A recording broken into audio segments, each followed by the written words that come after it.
Hello and welcome to the EduCon Podcast, where we speak to higher education institutions who are actively working and changing the global education landscape. Today we find ourselves at Cambridge. My name is Janhavi and this conversation is brought to you by Skoda and Java.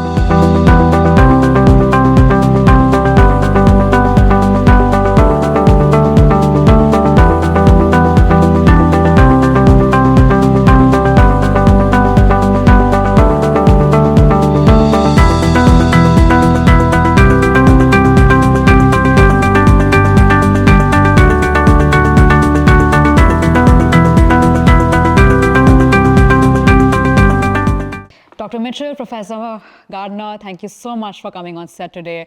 I'm very excited to have a very interesting chat with you about something that's quite also intriguing, leadership and change along with your startup.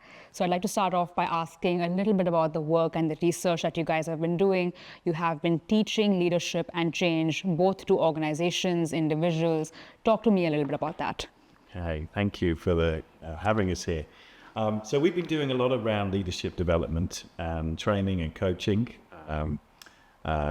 training corporate businesses and leading a lot of leadership programs in universities as well. And we see it as a really important issue for economies and staff development.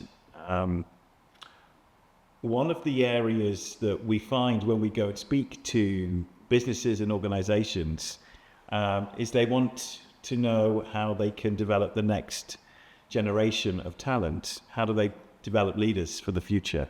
And so we see our job as going in there, helping them to understand that question, helping them to develop their leaders of the future. We do a lot. We do. We do an awful lot working with groups and teams, because actually the hardest thing for anybody to be able to manage is an individual and a group and a team, and the effectiveness in groups and teams really affects the effectiveness of the whole organization. We care more, I think, in the right way about all of the people that work within organizations, and we want them to be super happy, super satisfied, super creative and super productive.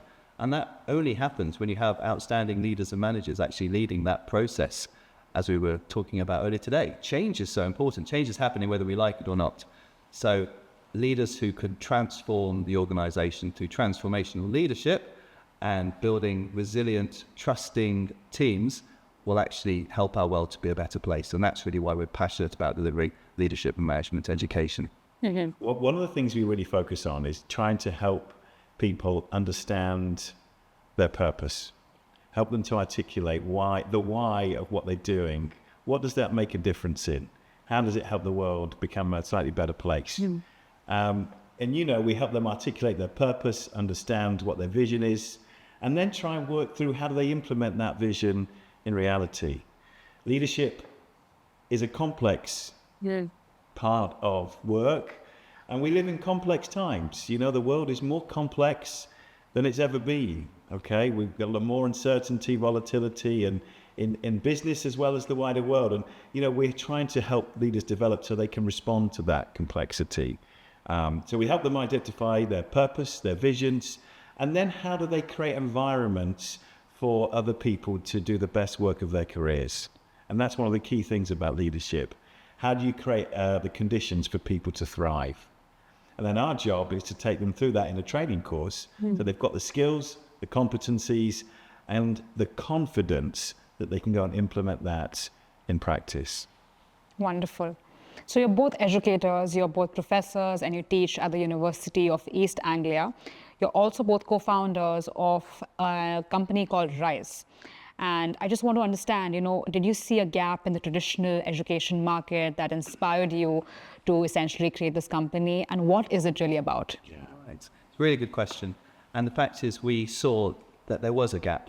Ivan used to like to say that the students' biggest competitor for their time, and our competitor for their time, was actually Netflix.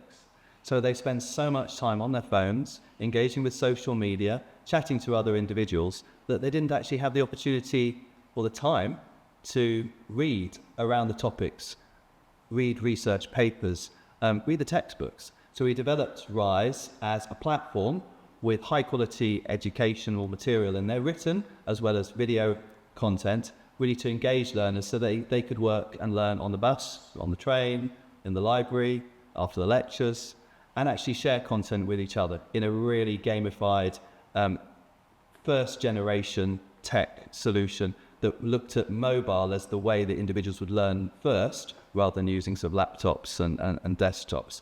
We also realized that there was a big gap between learners who had experience going into companies and organizations and were happy to talk to CEOs and consultants and accountants and bankers, with those who didn't. So we actually interviewed a huge number of leaders and managers in different organizations, so the students could have a little bit of a peek behind the curtain and actually see what these individuals were really like, that they were nice, normal people. Then actually they could feel confident in applying to the organizations like PwC, KPMG, Goldman Sachs, because they had actually felt that they had a relationship with these individuals because we'd interviewed them. So that's really our inspiration for setting up Rise and actually allowing students to engage with this high quality, digitalized, gamified platform. One of the key moments for me was also just understanding how technology can democratize education. And I remember sitting in my office with a group of students, asking them if they'd done all the reading, and they just didn't have access to the books at the time. And I remember then coming to your office and saying, you know, we need to solve this problem. Because actually, there's a lot of people in the world who want education, who need education, and we've got the technology to provide that education, but we've not developed it yet. So we saw it as a duty, an opportunity to actually engage with technologists and developers and co-develop something special, which can then go on and make a difference to people's lives.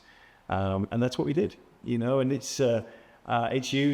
we've used Rise across numerous different countries. It's obviously heavily used here in the UK. And you know, people can use it, like James said, it's flexible, it's mobile first. You can use it on the bus, on the tube. You can use it before bed. Not that we want people studying before bed, but you know, over breakfast or coffee or whatever.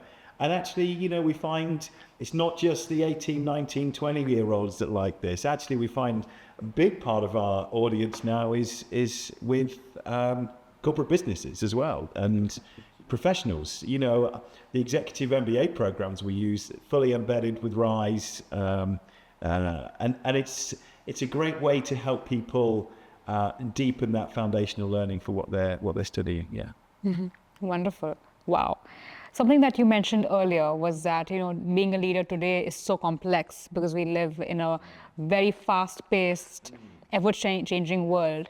Any skill set that you think a leader of today must keep in mind to also be a leader of tomorrow? Yeah, it's a really good question.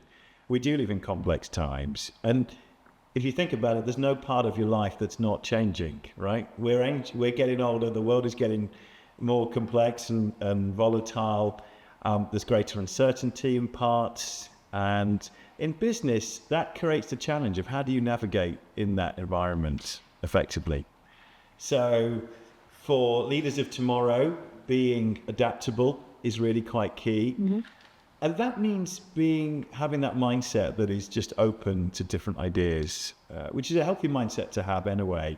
So being adaptable, being resilient, you know, being able to, life always has knockbacks, and actually being able to keep going in the face of those knockbacks is really key. Resilience isn't about having, you know, a bad day. We all have bad days. Resilience is keeping going despite the challenging days and keeping focused on that. And I think another area is authenticity, being open, being ourselves and being true to ourselves and our values, what we stand for, and allowing that to feed back into the vision and the world that we want to create. Yeah, I would probably say emotional intelligence. I think that's something that is so important. If you do want to build those relationships, if you do want to build that trust, you have to be able to empathize. You have to have that emotional intelligence to understand what individuals are going through, because they're not you. They're actually very different individuals who have had a different history and a different life and different pressures and different stress. And to understand what those individuals are going through and build up that trust takes time. And leaders often have to be moved into leadership roles with very little training. Our Chartered Management Institute within the UK, and actually it's internationally, focused on the accidental manager. So there's a huge amount of research, and we know how to help people to be better leaders and managers. We just need the opportunity to train those individuals, not just give them some knowledge, not just give them some hints or tips, but actually really train them and help them to develop. You can improve your ability to empathize, to build up trust. You can learn how to be more empathetic. You can build up your ability to have more emotional intelligence. You just need the time and the place and the practice to be able to do that, working with talented individuals. And that's part of the reason why we love working with businesses and organizations, because we see these individuals develop. We're giving them the keys to the kingdom. We're giving them to the answer to the problem that they're trying to face. And I mean, that makes us feel really good. That's our raison d'etre, reason for being, really. And emotional intelligence is fundamental, and it's taking that a step further. It's that ability to listen, to understand, how to understand others. And, I can keep the list going. Storytelling is a really important competency now, and being able to articulate stories around why you believe in what you believe and communicate that sense of purpose to others, I think is really key. With the focus of AI, on AI, AI can't empathize. It can pretend it can simulate it, but it can't actually empathize. With trust and creating a happy environment, individuals can flourish and be more creative and innovative. And again, AI struggles with that. So I think making managers better leaders and managers, better team managers, making more trusting, high-performing teams, talking about the psychological safety and the importance, is a way to focus on what's good in the world rather than just information and regurgitating the same solutions that have not worked in the past. So that focus on sort of trust and psychological safety. Ivan is an amazing storyteller. Stories, we learn from stories. It's been going back for thousands of years. Absolutely. We learn from stories. And that's something I think has been missed a little bit, focus on data and the focus on analysis of information, the quantitative rather than the qualitative. Stories, it's what people love to hear. It's what they'll remember from a conversation, the stories about personality and your own struggles. That's inspirational. When we give our lectures, and then a few years later they come back and students, they give guest talks and we see them and we say, do you remember, and they say, you say, what do you remember from your degree? They say, well, I remember that story about such and such and such and such. They're the things that they remember. And the stories they create themselves, the experiences, and they can tell stories. But James is absolutely right. Artificial intelligence and the development of that. We're right in the middle now of Industrial Revolution 4.0, but people are now talking about Industrial Revolution 5.0, and that's the relationship between technology and people, humans. What's that relationship like? And a lot of that is understanding that, the different competencies that people have over technology, with emotion being at the heart of that. So, lots of stuff there. Wonderful. My final question to you both. For any viewers who are watching this, what's the one question you think they must, think over after watching this video? I would say how they can develop a passion for learning, because the leaders of the future, the great leaders, are teachers first of all, and the individuals who have succeeded, have done the most and achieved the most, are passionate about learning. So how can you create a passion for learning and a lifelong learning strategy, which will mean you're never out of date, you're always excited about learning the next thing, you're adaptable to change. I think that's really key. And strategize that, make a plan for how you can keep learning day, week, month, year, for your whole life. Yeah, it's a really great point. I think for me, I'd always come back to purpose. And try and seek out and understand what you're here to do. And it comes back to that whole question of why. Why are we doing what we're doing? Ask that question in a way, with people that you're surrounded by, that you can trust and talk about, and not to worry if the answer to that question doesn't come straight away. It took me years to figure out what I was here to do. And I know my purpose is here to try and positively impact learning, training, and education. And that's why I teach in universities.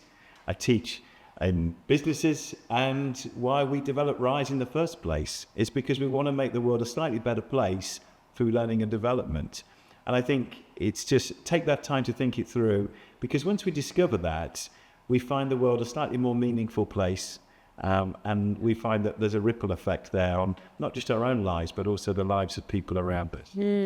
Wow, that's a very powerful statement. It's been wonderful talking to both of you. Thank you so much for your time, Dr. Mitchell, Professor Gardner. Thank you so much once again. Thank you for that. Thank you.